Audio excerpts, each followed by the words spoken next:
It's been a minute, but Hawksology is finally back, y'all, and we've got a bunch of questions to answer. My name is Jack Tresh. Welcome into another episode of Hawksology. Today we're going to be playing Catch Up, right? Giving you guys the explanations that you deserve as to the trajectory of this team, previewing what some things will actually look like on the court next season, and that just means we're going to hold off of Summer League for now. I've already been working on a Summer League related breakdown that's looking to be maybe my favorite episode of Hawksology yet.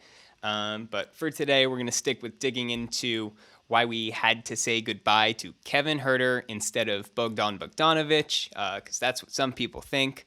But just with that, looking at our overall bench unit, what it's going to look like, and a player that I think everyone might be seriously overlooking.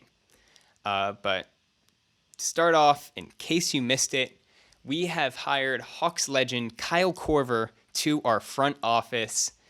Gives me chills that he's back with our organization, back home in the ATL. He'll be serving as our new Director of Player Affairs and Development, and so he's going to work with our players in coordination with the front office to create plans for development. I also think he's going to do a great job filling in for Chris Gent, who was our spectacular shooting coach. And with Kyle, though, because who else is there better as a shooting coach? He's going to have more of an impact than just making more shots go in, right? He's not only going to help Trae Young maximize his potential as that off-ball shooter that we're going to see. We're going to see him getting more of those looks next season, like Nate McMillan said in the Summer League interview. But also, Kyle is going to be great for our coaching staff, helping to administrate and integrate sets, plays, and just usage of off-ball screens and off-ball movement to set up off-ball shooters. I've just always felt like we've had so much room to expand and strengthen everything with how we use that entire off-ball department. So we have Kyle Korver now. That's awesome. Yeah, let's just dive in now into the main focus for today. We're going to start with skipping back to discuss one of the more shocking moves of the offseason, other than hiring Kyle Korver, which was the Kevin Huerter trade. We traded him to Sacramento in exchange for Maurice Harkless, Justin Holiday, and a 2024 first-round pick that's lottery protected. And if I forgot to mention, this is a trade with the Sacramento Kings. But the Kings, they look like they're trying to whip up something together around De'Aaron Fox and Domantas Sabonis. So you know what? There's actually a chance that this pick could convey in 2024. But also, keep in mind that the last time this franchise made it to the playoffs, that there is no iPhones, and my favorite TV show, Burn Notice, hadn't even come out yet. Also, I was 6 years old. So yeah, there's no active players in the league right now that have played against the Kings in the playoffs. But regardless, if that pick doesn't convey, then in 2024, it becomes a top 12 protected pick in 2025 and a top 10 protected pick in 2026. But it's just way too early to tell if we're going to keep and use this pick, nonetheless, even get it. But if it does convey within those 3 years, it definitely helps us at least a little bit to make up for our two unprotected picks, the 2025 and 2027, that we gave up in the DeJounte trade, just in case this all-in approach goes bad and we got to build through the draft again. I just think that that was a necessary sacrifice, and with that all-in approach, that we're really just maximizing the championship window. We do have to give a nice little farewell to the one known in Atlanta as Kayvon. We were fortunate enough not only to have him on the roster, but also growing as part of our core. If you're a Hawks fan, Kayvon, Kevin Huerter, Red Velvet, whatever you want to call him, you can't deny that he was true to Atlanta. You also can't forget that Game 7 performance against Philly that sent us to the Eastern Conference Finals, but also just really seeing how he put in the work, how he embraced the city, the community, and fans through the 4 years he spent as an Atlanta Hawk. So big thank you to Kevin Huerter. He's going to be missed on this roster, especially when we go play Sacramento. Of course, it was a trade, so there's another side, and we've added some people and a pick. So let's discuss who we added from that trade, and also just signed via free agency, because part of that trade was moving Kevin Huerter's contract and freeing up some cap space, especially which we need as we add DeJounte Murray, because as our roster looks at today, we're already over the cap. But yeah, we're also going to be approaching DeAndre Hunter's contract extension very soon, so more news on that in the future. But Huerter's deal, like I said, part of this trade was moving that. That was a 4-year, $65 million deal, and the contracts of the players we got actually help us unload all that money. So those additions come in the shape of Maurice Harkless, who's making $4.5 million this year, Justin Holiday, who's making $6.29 million, and those again are the two players we received from that Huerter trade. And then in free agency, we added Aaron Holiday, who we signed to a 1.96 1-year veteran minimum deal, and also Frank Kaminsky, another veteran minimum deal, but this one's worth $2.46 million. And all of those contracts expire after this season, meaning those players will be free agents. And the Hawks get to free up over $15 million worth of cap space next year. And plus another $18 million if Bogdan Bogdanovic does not opt into his contract after this season.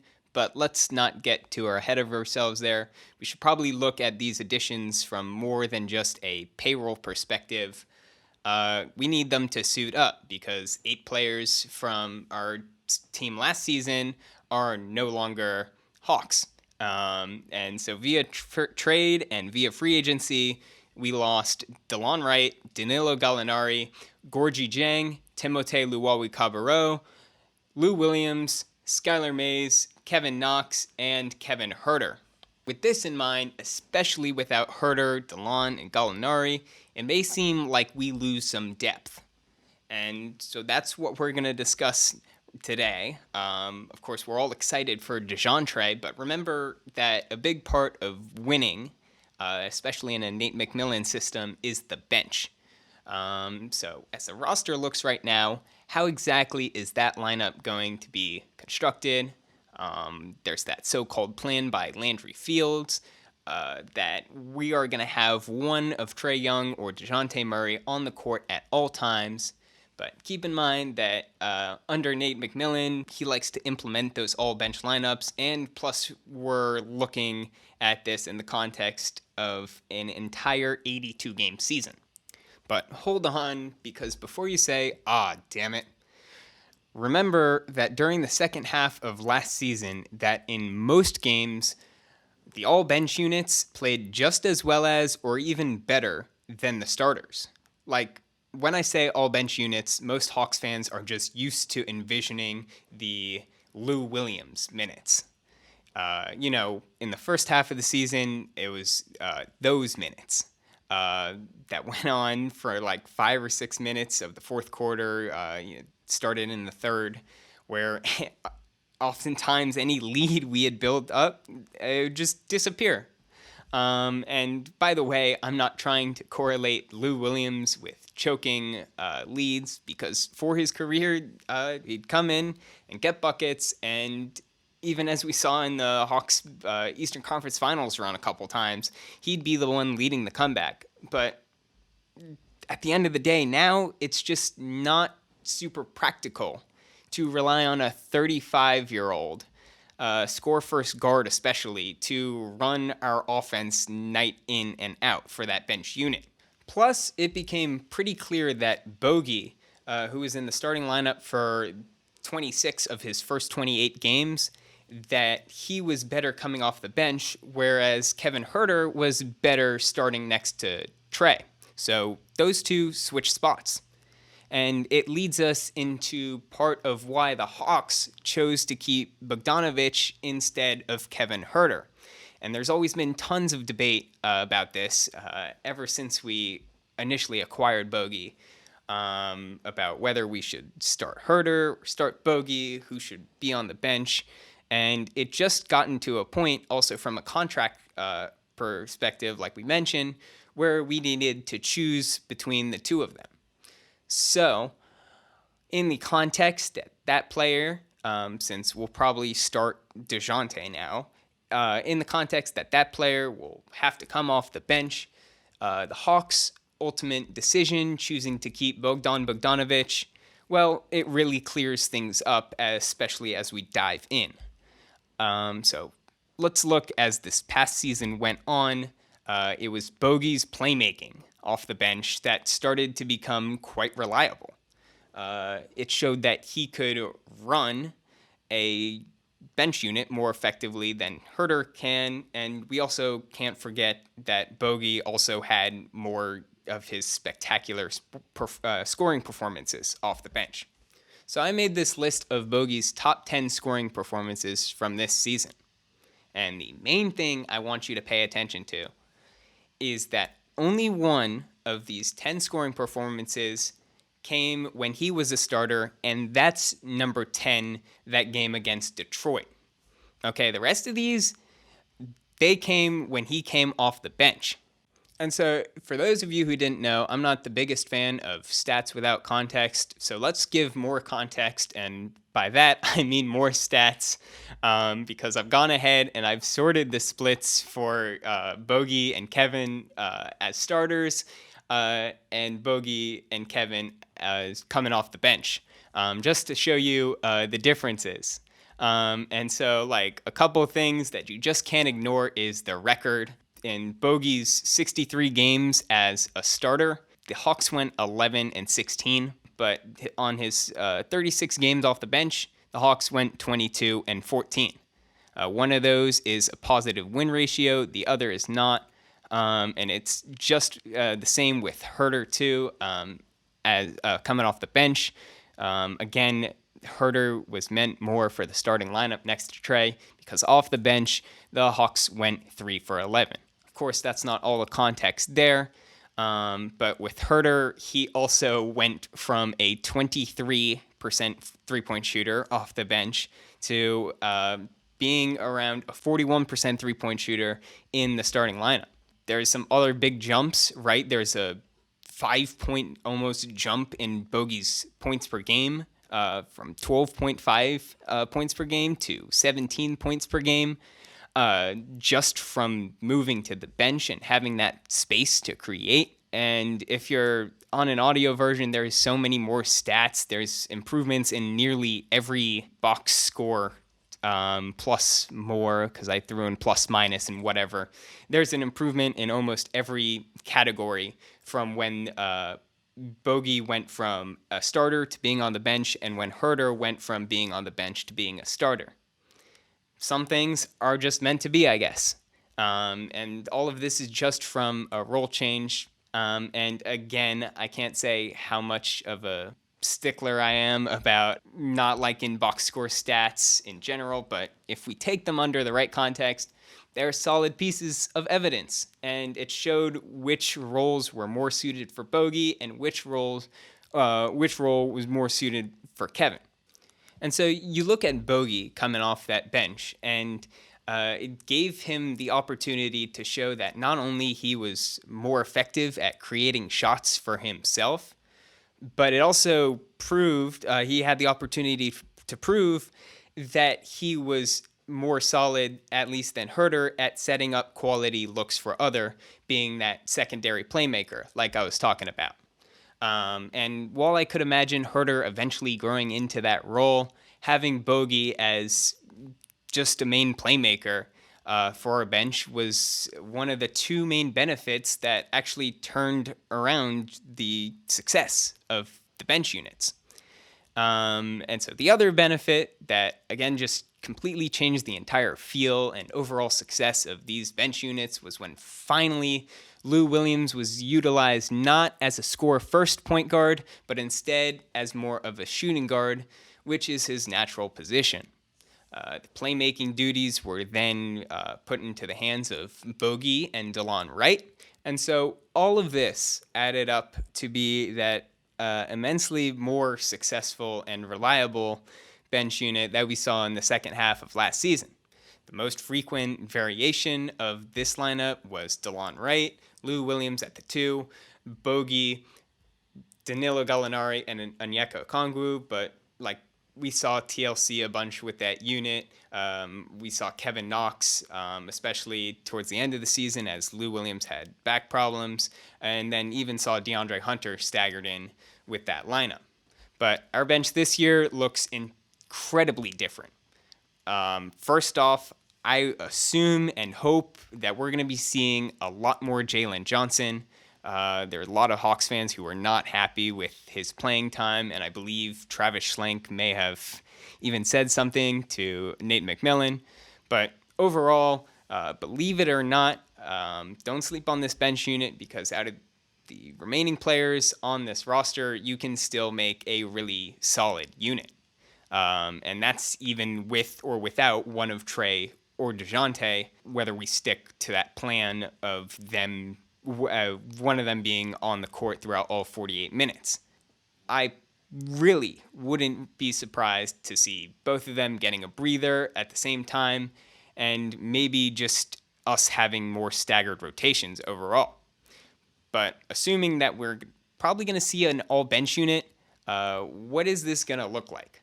People want Sharife Cooper to be the backup point guard, and we just signed him to a 2-way contract, but really that's not realistic, especially after how he performed in Summer League. Sorry, Sharife and the Sharife fans, I'm rooting for him, but I would personally rather, and it's going to be more realistic, to expect Aaron Holiday at the backup point guard. And to paint the picture with that, we got to get deeper. Because last season, Hawks fans, we all fell in love with DeLon Wright. The high IQ, the team-oriented winning plays he'd make on both ends of the court. And Aaron Holiday, his contributions are similar.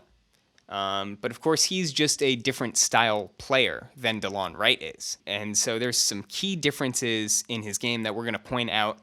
I should probably first mention that Aaron Holiday is only 6 foot tall, compared to DeLon Wright, who's 6'5".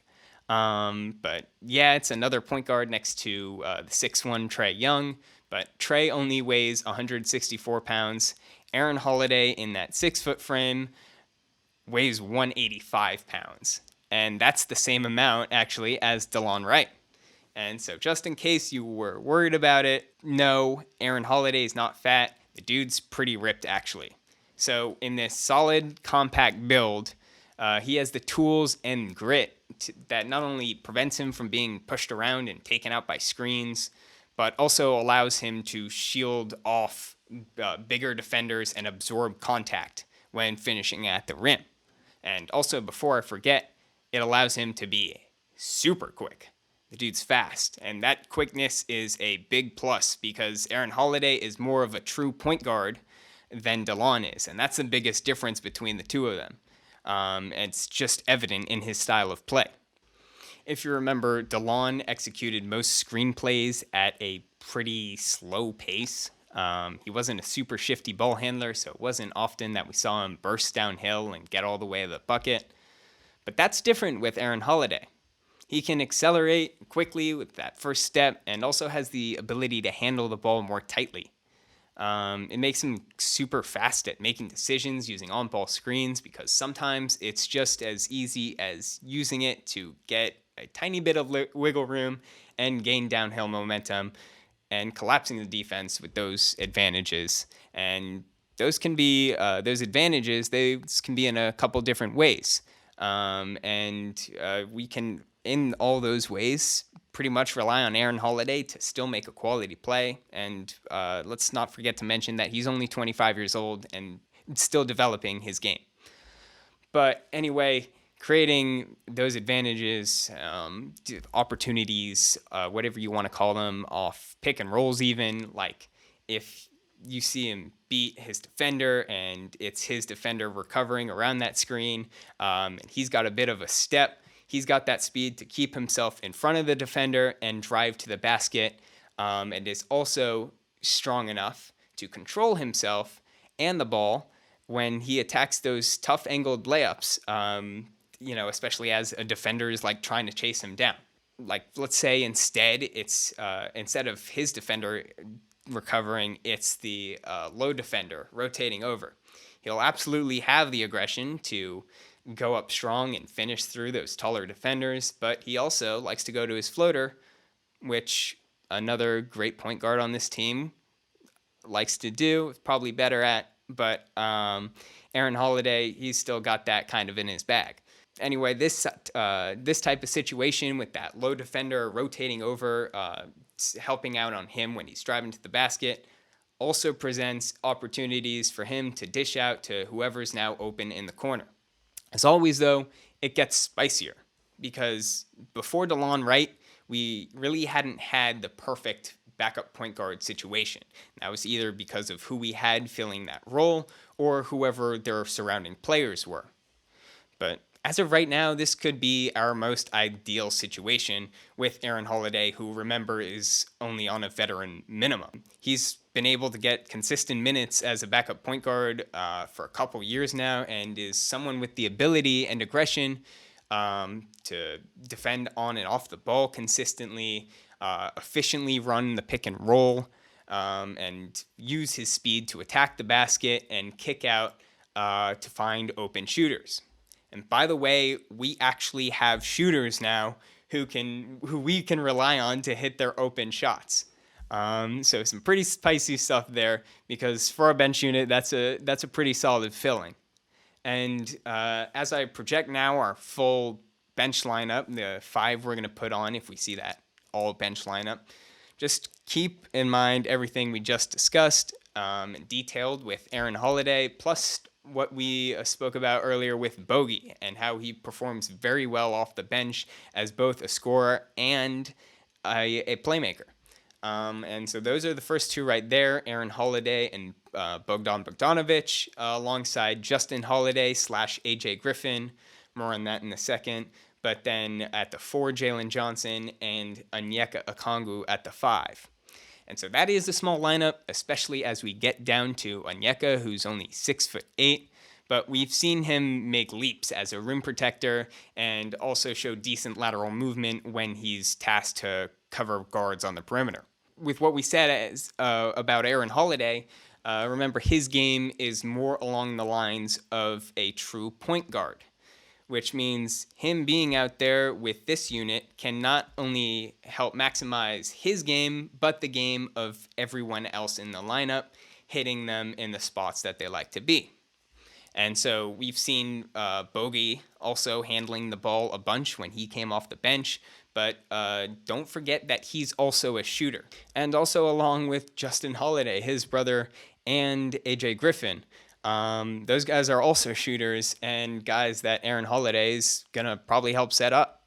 And like we spoke about earlier, this all just may be a super well integrated offensive unit because of Kyle Korver and his oversight for hopefully improving this team's off-ball entire just system, if that makes sense.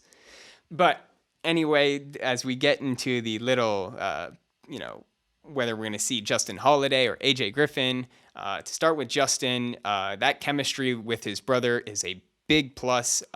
They played together already once under Nate McMillan, actually, for the Indiana Pacers. And this time, they'll actually just have a more solid unit all around them overall. Justin Holiday, you can expect him to be a bit more of a better and more active defender on and off the ball. And speaking of off the ball, he's more developed as a shooter there for now, at least. Hopefully, Kyle can help AJ Griffin develop in that department. But he's just Justin Holiday is just more effective with controlling himself laterally while shooting, setting his feet and squaring up, and can be a threat to come off of screens faster than AJ Griffin can, and just be more on target in general with those moving catch and shoot looks.